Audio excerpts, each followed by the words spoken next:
Thank you. Madam Claude Marie Deconti Weah.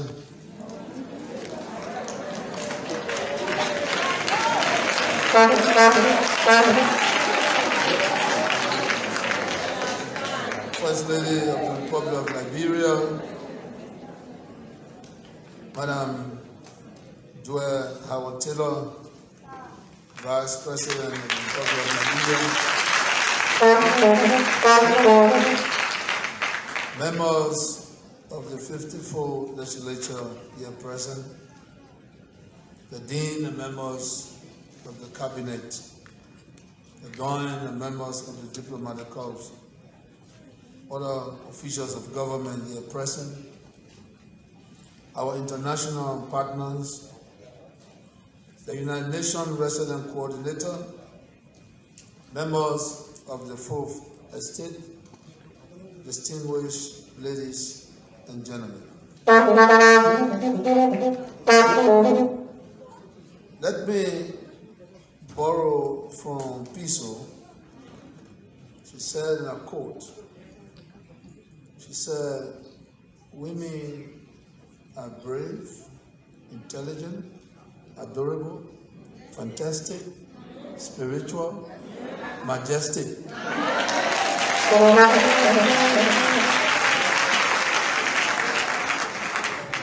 So I just want to add another one, fabulous.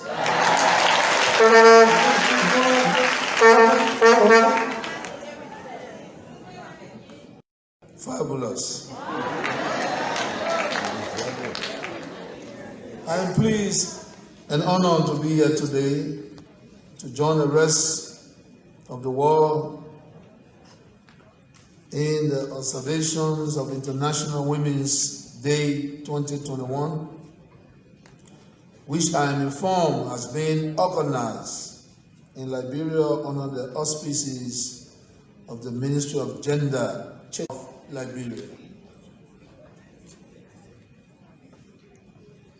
As we are aware, International Women's Day is an annual event held on March 8 to celebrate women's accomplishments, recognize the rights and power of women, and give them prominence they deserve across nations. This day also gave us the opportunity to celebrate women who have made history and who continue to be the champions of change and inspiration for future generations. This year, it has been observed under the global theme, Women in Leadership, achieving in leadership, breaking down barriers in the dispensation of the COVID-19 war. Distinguished ladies and gentlemen, as a country, we remain thankful and appreciative to our women for their resilience and commitment in their various tasks and duties as leaders in both public and private spaces, and even in their homes.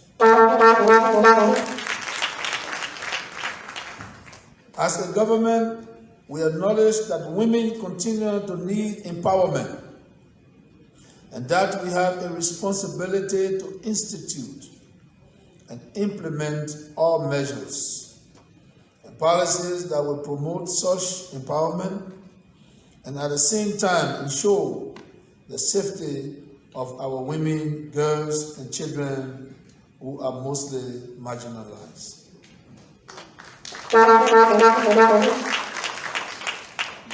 As Feminine-in-Chief of Liberia, I will continue to exert all efforts to directly address the challenges faced by women of. Ladies and gentlemen, in a time of pandemic in any given society, women and children who are more vulnerable tend to face multiple crises, and Liberia is no exception. In the wake of the COVID-19 pandemic, women and girls in Liberia experienced unprecedented increase in violence, ranging from sexual violence, domestic violence, and other harmful practices. During the imposition of health and safety measures by the health authorities to try and contain the virus, such as lockdowns and closure of schools, the family home, which we assume should be safe, was no longer a safe place for women and children, as they were locked down with their perpetrators. It became an epidemic within the pandemic.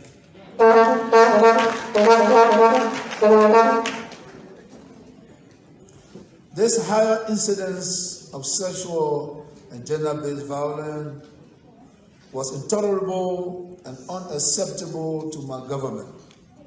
And honor the leadership of our Minister of Health and the Minister of Gender, Children and Social Protection, both females, together with other key cabinet ministers. Meetings were held last year to find a more robust and effective way of tackling this menace. As you may recall, I then established an anti-sexual and gender-based violence task force and hosted a conference on sexual and gender-based violence aimed at highlighting the national roadmap on rape and other forms of sexual and gender-based violence. The work of the task force led to the development of the Government of Liberia and Partners Anti-Sexual Gender-Based Violence Roadmap 2020-2022. The roadmap was subsequently endorsed by the Cabinet, and implementation is currently ongoing. Distinguished ladies and gentlemen, it was determined that one of the measures to tackle the scourge of rape of the acquisition of a DNA testing machine. This was because the lack of a definite way to establish proof of the crime of rape allowed a lot of perpetrators to go free. Hence, honor my declaration of rape as a national emergency. The Minister of Finance was mandated to provide funding for the immediate purchase of a DNA machine.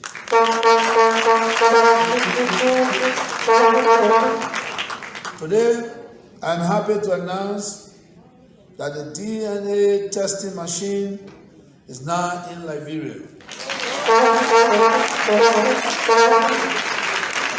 This is a great step forward in bringing relief and justice to survivors of sexual and gender-based violence, as well as to the alleged perpetrators. For many years, criminals and adjudicated based on circumstantial evidence today. However, we begin our journey to revolutionize rape investigation.